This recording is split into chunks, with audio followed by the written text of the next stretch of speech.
nilai itu biasanya prioritas untuk dipilih. Jadi yang bernilai itulah nanti yang diprioritaskan untuk dipilih, dihidupkan, diwujudkan. Yus, tadi sudah banyak ilustrasinya ya, bagaimana orang itu tentu saja mendahulukan, mengedepankan yang dia prioritas. Maka penting teman-teman jangan salah prioritas. Jangan salah meranking hal bernilai dalam hidupmu. Begitu meleset, kalian mungkin membuang yang penting, memperjuangkan yang tidak penting. Kalian menghabiskan energi untuk gegeran debat di medsos yang tidak perlu, akhirnya kuliahmu keteteran. Nah, gambarannya seperti itu. Maka hati-hati, jangan salah prioritas. Yang kedua, nilai itu tersembunyi di balik fakta, di balik kenyataan. Jadi dia ada, tapi adanya di balik kenyataan. Seperti tadi, HP dan nilai kenikmatannya. Kenikmatannya HP tersembunyi di balik kenyataan HP ini. Indahnya laptop tersembunyi di balik laptop ini. Jadi itulah nilai. Jadi dia tidak kelihatan langsung, tapi dia diwujudkan oleh barang tempat dia nempel. Kata seller seperti warna merah yang nempel di barang yang warnanya merah. Itu kan dia bergantung pada barangnya, tapi sebenarnya dia tersendiri. Jadi misalnya cat warnanya merah, misalnya. Cat dan merah itu kan dua hal yang berbeda.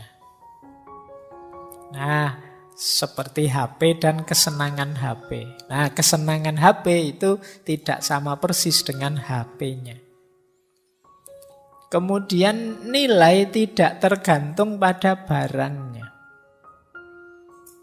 Jadi misalnya kenikmatannya HP yang canggih dan kenikmatannya HP jadul itu mungkin ya sama-sama nikmatnya. Sama-sama asiknya. Jadi barangnya tidak menentukan, karena nilai dan barang itu sesuatu yang tidak sama. Kalian mungkin pernah lihat misalnya kehidupan orang-orang fakir miskin. Kalian heran loh, ini loh orang miskin ini loh kok masih bisa ketawa-ketawa ya, kok masih bisa menikmati hidupnya. Padahal bayanganmu orang miskin itu hidupnya sedih, terus nangis-nangis, terus bayanganmu kan begitu. Tapi tidak, karena nilai yang namanya kesenangan itu tidak bergantung pada barang mewah. Pada barang apapun dia bisa nempel. Jadi jangankan yang rumit-rumit, yang sederhana saja kan kadang-kadang bisa juga menyenangkan. Kesenangan yang kamu peroleh dari HP canggih mungkin sama senangnya dengan kesenanganmu misalnya apalah, permainan apa yang sederhana, main catur apa main apa gitu. Padahal catur itu murah, HP itu mahal. Tapi sama-sama menyenangkan. Jadi nilai itu tidak tergantung barangnya. Jadi kesenangan nongkrong di kafe dengan kesenangan ngaji filsafat, dengan kesenangan kuliah, dengan kesenangan ini kan sama-sama kesenangan namanya. Tapi barangnya beda-beda. Itulah mengapa nilai itu tidak tergantung barangnya. Sebagaimana nilai moral dan perbuatan. Perbuatan itu mewujudkan nilai, tapi perbuatan dan nilai itu dua hal yang berbeda. Cium tangan dan tawaduk itu dua hal yang berbeda. Ada loh orang cium tangan tidak ada tawaduknya, wong itu cuma basa-basi. Ada loh yang tidak sempat cium tangan tapi dia sangat menghargai, sangat tawaduk, bisanya hanya mengangguk saja. Jadi perbuatan itu kendaraannya nilai. Tapi tidak selalu satu perbuatan mengemban nilai yang sama. Nah ini penting. Ini apa kalau bahasa Jawanya patokannya, angger-anggernya tentang nilai. Oke ya, kita lanjut. Nah, sekarang kita mulai membahas objektivitas. Jadi nilai itu objektif.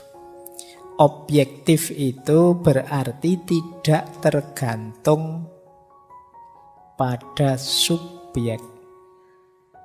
Jadi objeknya bisa berbunyi sendiri.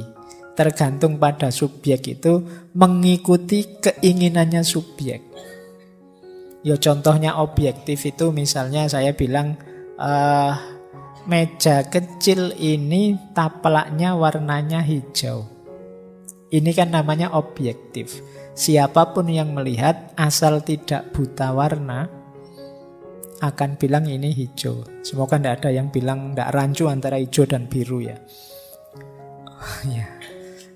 Karena kadang-kadang ada yang bulat itu antara hijau dan biru. Tapi ini secara objektif warnanya hijau.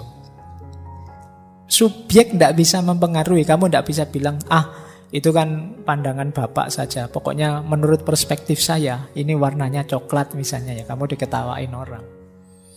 Ini sisi objektif. Ketika subjek tidak ikut mempengaruhi. Jadi kalau ada yang tanya, Pak, objektivitas itu ada? Kah? Ada. Contohnya sederhana ini tadi. Mbok kamu tanyakan pada orang Amerika, orang India, orang Yahudi, orang apalah itu, jawabnya ya sama, ini warnanya hijau. Pak, itu orang Yahudi bilang hijau, saya tidak mau mengikuti Yahudi, nanti saya... Loh, ini fakta objektif kok. Jadi mau tidak mau ya kamu harus bilang ini hijau. Itu yang disebut objektif. Jadi subjek tidak bisa mengintervensinya. Nah, nilai menurut Seller juga begitu. Tidak tergantung pada subjek. Bandingkan misalnya dengan rasanya teh kalian atau kopi kalian. Itu cukup tidak manisnya. Kalau ini tergantung subjek. Ada yang bilang kemanisan, Pak. Ada yang bilang, wah kurang manis, Pak. Tak miring-irit kelihatannya sekarang. Misalnya. Itu persepsi sudah. Kalau ini subjektif. Jadi, tapi fakta bahwa kalian mendapatkan teh atau mendapat kopi, ini objektif. Wong faktanya memang kalian disediakan kopi. Itu kan objektif. Kalian nggak bisa muter fakta, ndak lah. Ya sebenarnya disediakan kopi, Pak, tapi tak anggap ndak ada sajalah. Ayo, nggak bisa, wong itu objektif. Nah, nilai juga begitu kata Seller. Nilai itu objektif. Manusia tidak menciptakan nilai, tapi dia menemukan nilai. Menemukan itu kan berarti dia telah ada sebelumnya. Kalian tidak pernah ke pantai mana, begitu ke sana, wah indah sekali ya pantai ini. Kualitas indah itu kalian temukan. Jadi bukan kalian yang menciptakannya. Nanti melihat apa lagi kamu sebut indah lagi. Kenapa? Kalian bisa menemukan makna keindahan, nilai keindahan, sehingga kalian bisa menerapkannya pada apapun yang menurut kalian sesuai dengan nilai keindahan tadi. Bukan kok, wah tadi lihat pantai sana kamu bilang indah. Ganti pantai kok masih kamu bilang indah. Kamu tidak konsisten. Yang indah yang mana sebenarnya? Loh, semuanya indah. Kenapa? Kita punya. Jadi dalam diri kita nilai keindahan. Kita menemukannya dalam diri kita. Jadi dia tidak nempel pada barangnya, tapi kita temukan melalui intuisi kita, identitas keindahan itu. Nah, meskipun nanti tidak semua orang bisa mewujudkan nilai yang ada dalam dirinya. Saya punya prinsip persaudaraan. Hidup ini nilai-nilai persaudaraan harus saya wujudkan. Tapi nanti karena situasi tertentu, saya tidak bisa, Pak, menjalin hidup bersaudara itu. Orang-orang maunya saingan terus. Nah, bisa jadi begitu. Jadi tidak selalu nilai itu bisa kita wujudkan sesuai yang kita idealkan. Ini sebenarnya menunjukkan sisi objektifnya nilai. Bahwa ternyata nilai itu bukan sesuatu yang kita ciptakan. Kalau dia sesuatu yang kita ciptakan, mungkin ya wis pokoknya seperti ini sajalah persaudaraan itu saya anggap cukup. Tapi enggak, kalian merasa kurang Pak, persaudaraan yang bisa saya wujudkan cuma segini. Itu berarti kan kalian ada ideal sendiri tentang nilai persaudaraan itu, yang kebetulan dalam faktanya tidak bisa diwujudkan. Oke, baik. Ini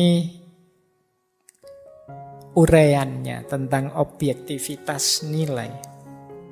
Jadi pertanyaan sederhananya begini loh kata Seller. Kalau ada pertanyaan begini ya, apakah sesuatu itu bernilai karena kita menginginkannya?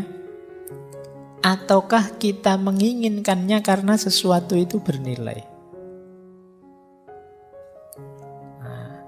Apakah sesuatu itu kita cintai karena kita menginginkannya?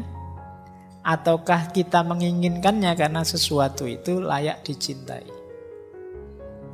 Kalau pandangannya aliran subjektif, yang ini saya warnai merah karena Seller tidak setuju, nilai itu ditentukan oleh subjek. Berarti apa? Kita menginginkannya, maka dia jadi indah. Tapi kalau versinya Seller tidak, nilai itu objektif. Jadi kita menginginkannya karena indah. Jadi keindahan, kecantikan itu berarti sesuatu yang objektif, bukan karena kita. Jadi kita jatuh cinta karena cantik, bukan karena kita cinta maka dia terlihat cantik.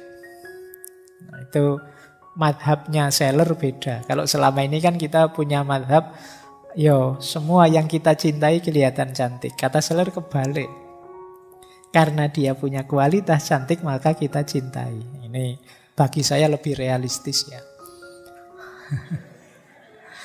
Selama ini kan kamu agak gombal itu kan. Kamu buktinya apa? Nanti kalau ada yang lebih cantik ya kamu ganti haluan. Jadi berarti memang lebih dulu nilainya daripada keinginanmu. Nah, jadi kata Seller juga begitu. Nilai itu objektif, tidak tergantung dan tidak ditentukan oleh subjek. Jadi, dan nanti dia tersusun secara hierarkis. Dan harus dibedakan antara penilaian dan nilai. Jadi nilainya sendiri objektif, meskipun nanti penilaiannya bisa macam-macam. Jadi cantiknya objektif, tapi bagi orang tertentu itu biasa, bagi yang lain sangat cantik, bagi yang lain lagi itu sebenarnya tidak cantik juga. Ini sudah penilaian. Kalau penilaian bisa beragam, tapi nilainya sendiri dia objektif. Ini makanya kata Seller harus bisa dibedakan antara nilai dan penilaian. Oke, ini objektivitasnya nilai. Kalau aliran subjektif dia tidak terlalu setuju. Nah, ini loh kalimatnya yang terkenal dari Seller. Meskipun pembunuh tidak dinyatakan sebagai jahat, tapi pembunuhan itu tetap kejahatan. Kadang-kadang kan ada pembunuh tapi pengadilannya memutuskan tidak bersalah. Tapi tidak bisa dipungkiri, secara objektif pembunuhan itu jahat. Meskipun kebaikanmu tidak dimengerti sebagai baik, tidak usah khawatir, dia tetap kebaikan kok. Kalau kebaikan itu tergantung persepsi orang, perspektif orang, ya berarti kalau ada orang menyalahpahami kebaikanmu, ya dia benar, padahal tidak. Disalahpahami tidak masalah, kebaikan tetap kebaikan kok. Kamu jujur tetap dianggap curang, ya terserah, yang penting saya jujur. Karena meskipun disalahpahami, kebaikan tetap kebaikan. Karena dia nilai yang mandiri, tidak tergantung perspektifnya manusia, tidak tergantung perspektifnya orang lain. Jadi meski pembunuh tidak dinyatakan jahat, tetapi tetap itu kejahatan. Kayak yang sekarang sidang itu kan, rame itu, tidak tahu nanti keputusannya apa. Tapi seandainya tidak sesuai harapanmu, tidak usah khawatir kok. Yang jahat tetap jahat. Entah siapa dan seperti apa kejahatannya. Yang baik tetap baik. Tidak akan bisa dibalik yang jahat jadi baik, yang baik jadi jahat. Hanya penilai saja yang bisa berubah-ubah dan macam-macam. Tapi nilainya akan tetap. Jadi jangan dikira kalau kalian curang tapi tidak ketahuan terus namanya kalian selamat, atau curangmu jadi baik. Tidak, curangmu tetap jelek. Hanya saja dinilai baik karena penilainya tidak tahu. Itu gunanya misah antara penilai dengan nilai. Jadi ini pandangannya Seller yang disebut objektivitasnya nilai. Nilai itu objektif. Ini pandangan-pandangan jenis objektif ini belakangan mulai jarang. Karena pasca modern itu orang lebih menganggap kebenaran-kebenaran itu subjektif sifatnya. Tergantung orang. Nah, Seller masih memperjuangkan bahwa ada yang objektif.